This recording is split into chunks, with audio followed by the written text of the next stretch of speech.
Hello and welcome to the Art of Decluttering podcast. I'm your host, Amy Revell. Before we get into today's episode, I want to give you guys an update. I have had so many messages from lots of you talking to me about our guitar case problem. If you go back quite a few episodes, I talked about how I've turned this room into a podcast studio, and it previously had been storing a lot of our guitar cases. We have so many guitars in our house because Cal and Elijah love playing guitar. But we've got a lot, which means we have a lot of cases. A lot of the guitars themselves are mounted on the wall, which means they're easy to grab, easy to play, which happens a lot. But we still need the cases because they take the guitars out and they need to be able to travel with them. I have still not found a solution. The ideas that have been coming from you guys are excellent. The challenge is there really is very little storage in our house. We're in an old house. I don't know if it's 100 years old yet, but it's old. And there's no kind of internal storage. We don't have storage under our bed. So at the moment, they're just stacked up in our bedroom, just to the side. They're not in the way too much. They do look pretty ugly. But if you've got any more ideas, please send them through. I would love to know. I am running out of ideas myself. Today's episode, we're going to talk about blame. The concept being is there's a reason that your house is cluttered. And you can either own that reason or you can cast blame. And sometimes we blame other people, and we'll talk about that. And sometimes we blame our circumstances. And there is power in being able to own the thing that is causing you to have a cluttered home. And I'm going to go through quite a few examples for you to make it really practical today, because sometimes we think about, look, oh, I'm not someone who blames, or yeah, no wonder we blame. Of course, it's my kid's problem. Of course, it's because I have ADHD. And so reframing blame can actually take back control and help you to tackle the decluttering and the organizing in a way that works for you. Because sometimes we cast blame because the system we've tried doesn't work. And instead of reframing and trying a different system and being resilient, it's easier just to say, oh, it's all too hard because blah, blah, blah. And so some of these are really fair things. And yes, that is to blame. That is the reason that your house is cluttered. But while you fall victim to the blame, you don't take control back and actually do anything about it. And what I want to do today is help you to reframe and say, yes, that is true. That is contributing to the reason why your house is cluttered. However, this other thing is also true. So we want to shift from laying all the blame to taking a bit of responsibility while also acknowledging that there's a whole lot of reasons that your house is cluttered, and they're valid reasons and they're true. And you need to overcome them in a way that works for you, in a time that works for you, so that you can have a home that works for you, if that makes sense. So what I'm not trying to do, let me make this very clear. The idea today is not to say, well, you can't blame all these other things. The blame should lay on you.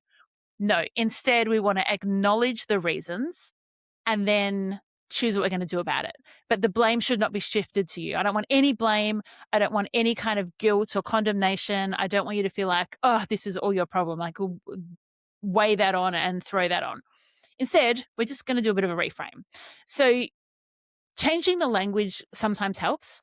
So you might say like, oh, I can't declutter and organize because, and actually what it might mean is because of this situation, I need to tackle this differently. I need a different perspective. I need to take a different approach because it's currently not working. And if you reframe it like that, it goes from like a static, like there's nothing I can do about this, to options and creativity. And you go, okay, well, what if this? So let's talk about ADHD right off the bat, because that's my world. Instead of saying, I have ADHD, so I'm never going to be organized, instead you could say, ADHD means I need simpler systems, more visual storage, and less stuff. And so if you're stuck on how to do any of these reframes, here's what I would do. Jump into ChatGPT and say, I'm currently blaming my ADHD for my disorganization. How could I reframe that? And what steps could I take to change how I have a relationship with my stuff or change how I live in my house? You don't need to come up with all the answers yourself. You can get creative, ask people, ask ChatGPT, journal, think about it yourself. But that's how it could work for ADHD. If you're someone living with autism, you might think, well, I can't have a decluttered and organized home because change, it's just too hard, which is true. Here's what's also true. You could say change is difficult for me, so I need to make small changes at a pace that I can tolerate. And I think if we just go jumping in as professional organizers or people doing our own decluttering and organizing, we can kind of get stuck in a rut of like, this is the way it's meant to work. I've seen it work for other people. I've heard the podcast, Amy. I know how you describe it, but I've got autism and I can't change. No, I've got autism and sometimes change can be really difficult. So how can I make small incremental changes that work for me? Let's talk about if you've got a physical illness or a physical disability. You might say, I just physically, I can't do it. And that's a phone call I get really regularly, is someone will call me and say, physically, I'm unable to do the task. I want to, I have a plan, I know what needs to happen, but I physically can't do it. Instead, you could say, my energy is limited, my physical capacity is limited. I need to prioritize, ask for help, and spread it out over time. And all of a sudden, you're giving yourself like actionable steps. This is like quite a powerful tool. I'm blaming my physical disability versus, okay, I'm going to prioritize, ask for help, pace it out, create smaller steps. What about if you've got some mental health challenges, depression, anxiety, trauma, grief? These things are really weighing on you. Easy to blame that. And it's a reason why your home is cluttered. I lost my partner. The house has been out of control. I haven't had the capacity to tackle it. And that's why it's cluttered. True. That is why it's cluttered. And that's understandable as to why it's cluttered. What if you reframe? My mental health is making this harder right now. What's one tiny step that I can manage this week? And you're taking all that pressure off. And instead of blaming grief or depression or anxiety or trauma for you being stuck, you're saying, yeah, I acknowledge that. That sucks. That's the reality right now. But what's one little thing that I can do to change? Or who do I need to bring around me in order to make this little change? You don't even have to do it on your own, but it takes it from blaming the thing that is true. I've got a mental health challenge, to taking back just a little bit of that power. What could I do this week that's small? And it might just be that when I get home, I'm going to put my wallet and keys in the same consistent place. That's what I'm going to do this week. And so when I need to leave the house, I don't have the additional stress of trying to find my wallet and my keys each time. So you're giving yourself this little gift without being stuck.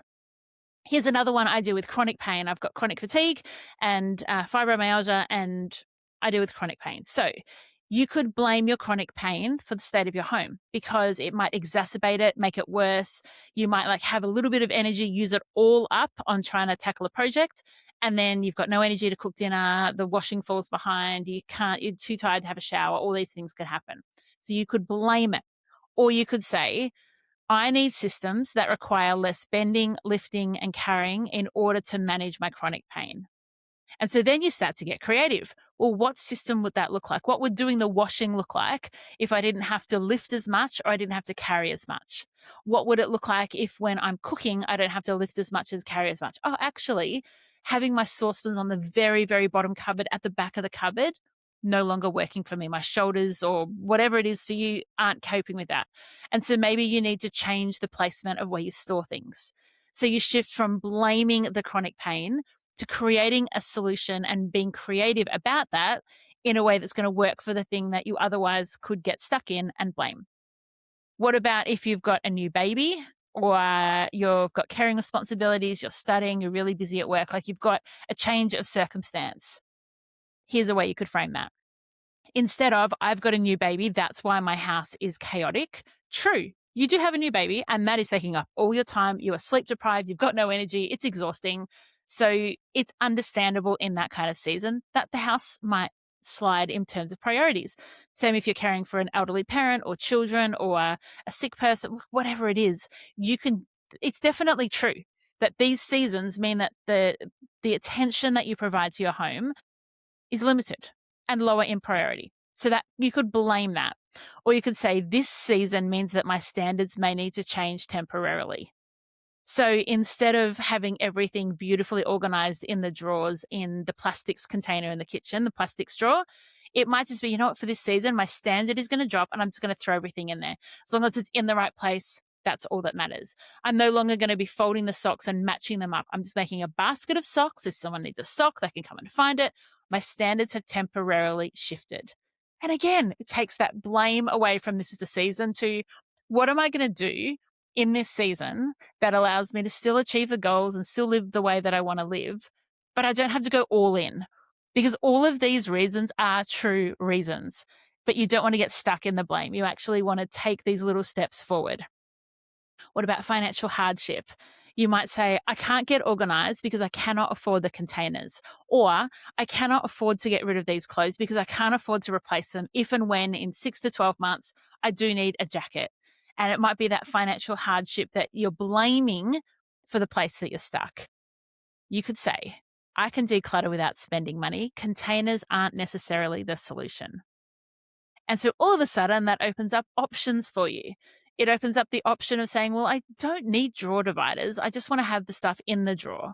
Or I can just use the containers that I find, or I can see if that bunch of containers has been in the storeroom for 4 years. I can just ask if anybody's needing those, or maybe I can borrow them or take them. Maybe you've got a friend who's gone through and they've redone their pantry. Well, maybe their old containers might be perfect for you.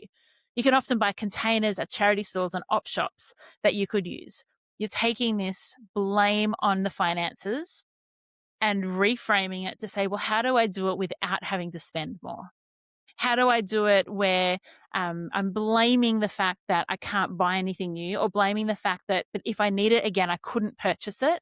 So it might be like, Amy, I've heard the minimalists talk about the 20-20 rule. If you can replace it in 20 minutes for under $20, get rid of it if you're not using it. But you may not have $20. So it's then curating it and going, well, what of these things would I not replace, or could I borrow? Could I borrow from a family member or a friend, or have I got something else that kind of performs the same function? And you take that blame and you get creative in your solutions. There are major life events like divorce and death and marriage and new babies and diagnoses and lots of things that it's easy to shift the blame and say, because of this, I can't have an organized or decluttered home. And that may be true. That totally might be true. But how do we shift it from a static, that's the blame, this cannot shift, there's nothing I can do about it, this is my lot, I'm just going to accept it, to do I want to do something about it? And how do I reshift that and lower my standards or change what I thought it would look like so that you can achieve some things? Here are some unhelpful things that we tend to blame. So all of these things I've just listed are true and real things that impact the way that your home runs. These things may contribute to the way that your home runs or doesn't run, but shifting the blame onto them is not helpful. Give you one guess what the first thing I'm going to say is: your partner. So instead of saying, I can't do anything, my partner is completely messy and disorganized and they don't follow any of the systems and this is just the way it is, it's all his or her fault. I want you to think about, like, I can't control what they do with their belongings, but I can set up simple systems that I can follow.